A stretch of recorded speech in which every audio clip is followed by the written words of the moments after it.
It's a pleasure to be here in this summer service with all of you, to welcome on behalf of our Vancouver cluster ministers and our BC cluster regional ministers, our wonderful colleague, Laura.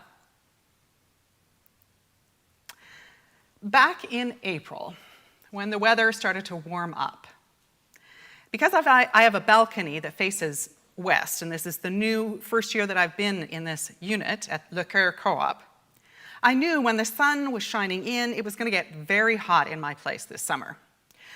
So I go to Canadian Tire, line up like everybody else. Finally, I get in, and then I get a patio umbrella. Now, I was looking at the various options, colors, sizes, and then I decided I really wanted one that, I could tilt to get maximum use wherever the sun was. And the only one that they had that was like that was a 9-foot one. So I thought, well, it's a little bigger than I'd planned, but why not? Then I'll have lots of shade, it'll cover a lot of the window space, it'll help keep me cool. So then one day the following week, it turns to 27 degrees Celsius. Perhaps some of you remember that back in April. So I thought, oh, today is a perfect day to set up my umbrella. So I put it in the hole in the middle of that patio table, and I merrily start cranking it open until I can't crank it open anymore, and it's not completely open. So I look, and it's hit the wall of my balcony, and I realize I can't open it all the way where it is. And I think, oh no. And I have to shake my head and think, oh well, it's perfectly imperfect of me. Now, at one time, if that had happened in my life earlier on, I know that I would have been hypercritical of myself, thinking, what an idiot. Why didn't you measure the space? You should have foreseen this. And all then the other voices that go on in my head, I bet I'm not alone. I bet there's lots of other people here and out there who've had those hypercritical voices batter you down. It's part of what is perfectionism. I know where it comes from for me. I come from a big family. Doing well and being a high achiever was part of what I thought was going to help me get noticed and praised. Now, both my parents were teachers. So the problem wasn't actually aspiring to excellence. It was my false belief that it was necessary to exceed at everything to be accepted and loved. Now, I was lucky. I had a mother and grandmother who did love me as I was, but even for them, they'd grown up in families with those high expectations, and they were passing it on to the next generation unconsciously. Now, during a time like a pandemic, when so much is beyond our control, it will be extra stressful, as we all know. Now, for those of us who suffer from perfectionism, or are in families or workplaces that have unrealistic expectations, it will add an extra layer of stress. Perhaps some of you know personally what I'm talking about. Gordon Flett, a psychology professor at York University, released a research paper back in April called "The Perfectionism Pandemic Meets COVID-19, Understanding the Stress, Distress, and Problems in Living for Perfectionists During the Global Health Crisis." In interviews, he explained, "I believe that the current pandemic is going to make things much worse for perfectionists and add to their perfectionism. Recent evidence suggests that perfectionism is becoming a pervasive and growing problem." We're talking about a factor that's actually impacting millions of people based on the evidence. "It's also becoming a growing problem for our children and youth and young adults. Research shows that at least 1 out of 3 young people have some form of dysfunctional perfectionism." Studies also find that perfectionism shows up in those working on the front lines, like in healthcare, particularly with nurses and doctors, where a high level of performance is required. And that can lead to low-level anxiety and feeling inadequate. Now, the underlying motivation in perfectionism can be fear of failure and embarrassment, as well as anxiety over not being good enough. It can lead to feelings of helplessness and hopelessness. So what do we do?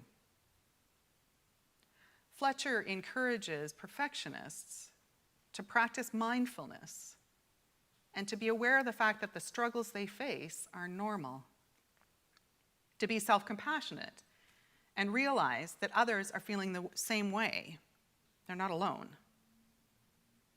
To try to relax through positive forms of distraction rather than obsessively Googling the latest updates from COVID-19. So try listening to podcasts and music you like, watching TV shows, connecting with family and friends, going for walks outdoors. Flett says perfectionists really need to start accepting the fact that nobody is perfect and that making mistakes and failures are actually learning opportunities. It's a chance to grow and to develop, but not to judge yourself while you're doing it. So if you're living or working with a perfectionist, anybody out there have that experience? Yes. And if you're in close contact and perhaps isolation from this past spring, it can wear on each other and create conflict. For recovering perfectionists, I invite you to do this. Use this opportunity to reflect on how you define yourself. Is it really about what you do or about who you are? As Unitarians, we believe that each of us has inherently worth and dignity. So if we believe that for everybody else, we also have to believe it for ourselves.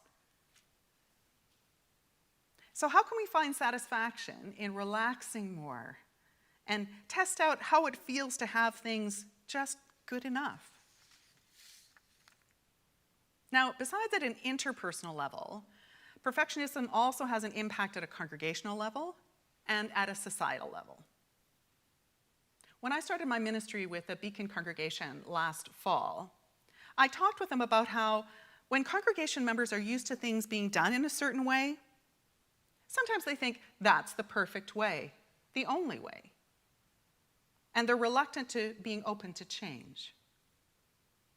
Now, there are many ways to meet the same needs. Sometimes it means moving from thinking about what's being done in the specifics of it to taking a step back and seeing the larger purpose about why we're doing what we're doing and being open to experimenting with other ways of meeting those same needs. As in the opening words that Tara and I spoke, are we a people of holding on or letting go? Holding on to rigid ideas or letting go and opening our minds and hearts to something new? At a societal level, as a white Euro-Canadian, I'm learning how perfectionism comes from the white normed culture that's inside me and around me and which my ancestors come from. Perfectionism is a characteristic that is oppressive and damaging to Indigenous, Black, and other people of color, as well as to white people. I really like this definition that I found in Kenneth Jones and Tema Okun's workbook, Dismantling Racism, a workbook for social change groups. So here are some of the qualities they name. Perfectionism includes showing little appreciation for people that you work with. More common, it's to point out either that the person or the work is inadequate, or even more common, to talk to other people about the inadequacies of a person or their work without ever talking directly to them. Making a mistake is confused with being a mistake. Doing wrong with being wrong. Little time and energy or money is even put into reflection or identifying the lessons that are learned that can actually improve our relationships and our practices together. The tendency is to identify what is wrong.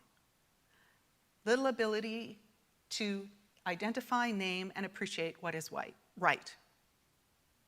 And I don't know about you, but I actually notice that as kind of like, speaking of viruses, it can be a bit of a virus in Unitarianism. We hope for excellence, and sometimes we can wander into the area of perfectionism.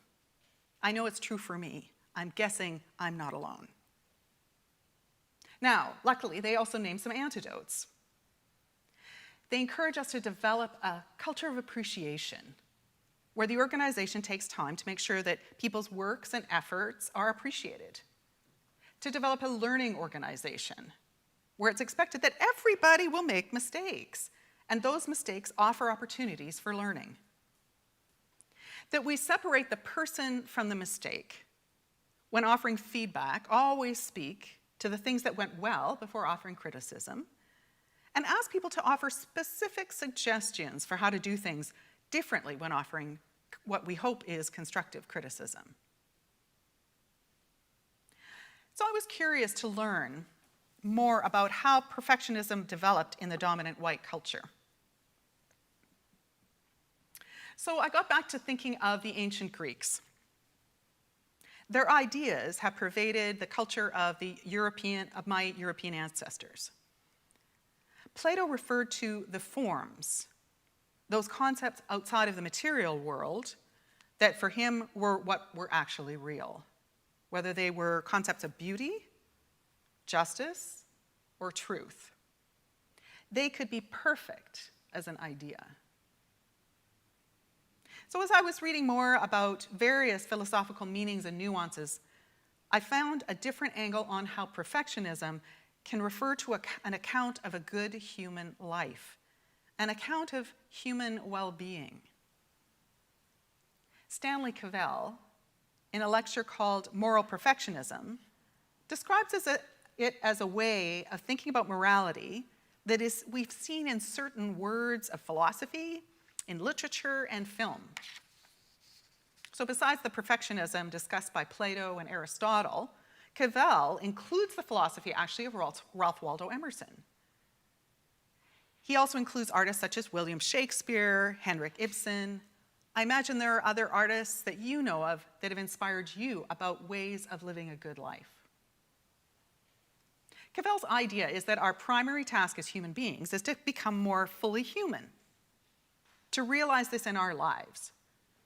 Part of this is also, of course, realizing the humanity of others. Cavell says that perfectionism is formulated less well by questions concerning what people ought to do, what's best or right, than by the questions about how they should live their lives, what kind of persons they aspire to be. Cavell points out two themes on this positive angle on perfectionism in Emerson's writing. That the human self is always becoming, on a journey, always partially in a further state. This journey is described as education or cultivation, and I really like that word, to be cultivating, because we are of this ecosystem. We are part of the biology around us. We are all cultivating. Emerson writes of the idea of the friend. So whether that's a person with whom I can develop words to express myself as I discover more about who I am, or it can be something like a text or a film or an idea in philosophy. It's something that instigates self-exploration.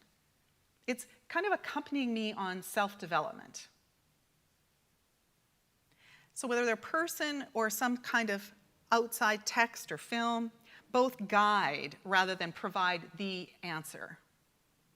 They instigate the process so that the person can develop their own ideas, companioning them in the process. Now, because perfectionism is such a loaded word, I'm going to think of some of these ideas from Emerson as more about developing how I want to be as a human being.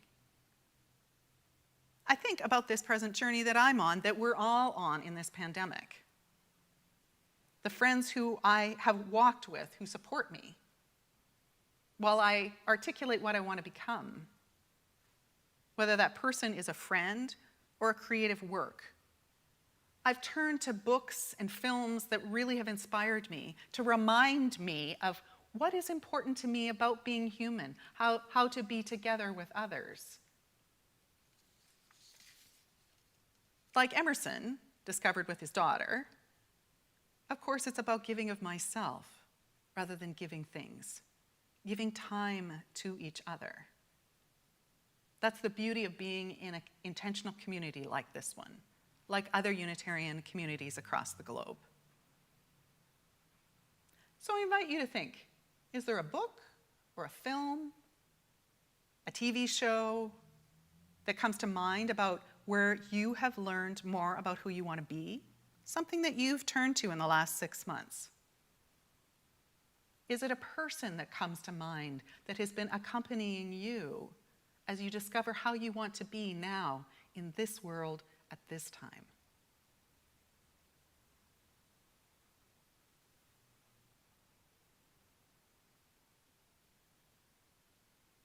For me, it's a lifelong journey of grappling with perfectionism. And now, with these new philosophical ideas, I'm embracing that ongoing process of human becoming, seeing this pandemic as an opportunity to articulate and practice, not feeling I have to get it right or be perfect, but to practice these other ways of wanting to be fully who I aspire to be.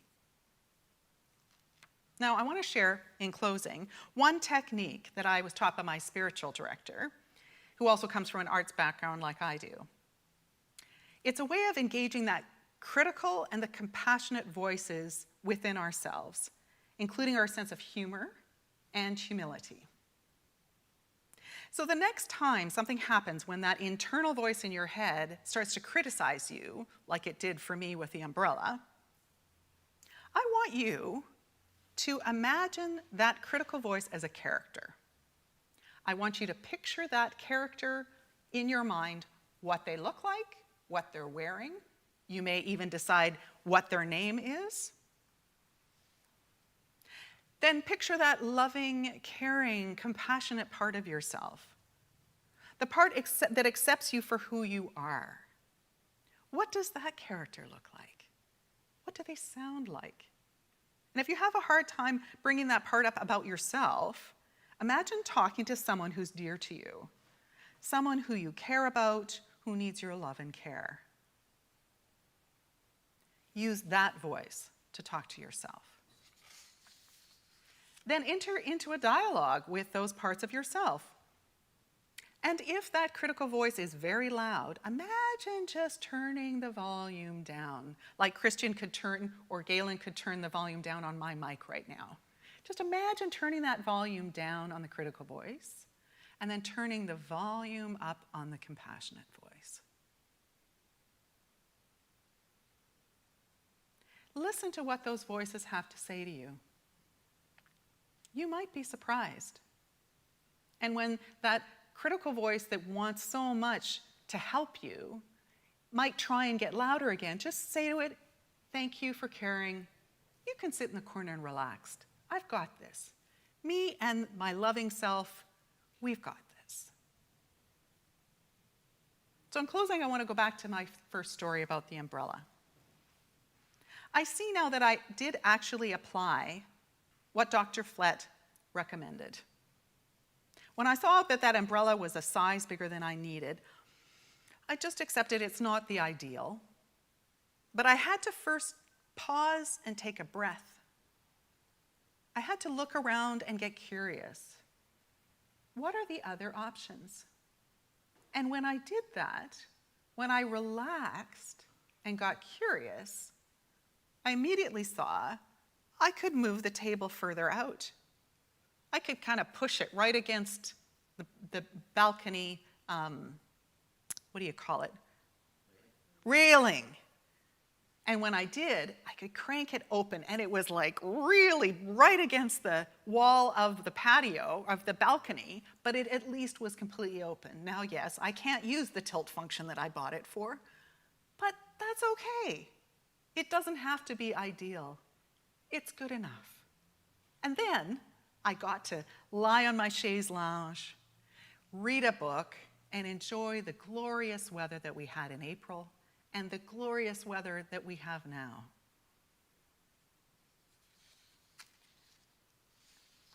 Consider what you're learning during this pandemic. I'm learning how to be perfectly imperfect. Thank you for listening. I look forward at some time to hearing your story.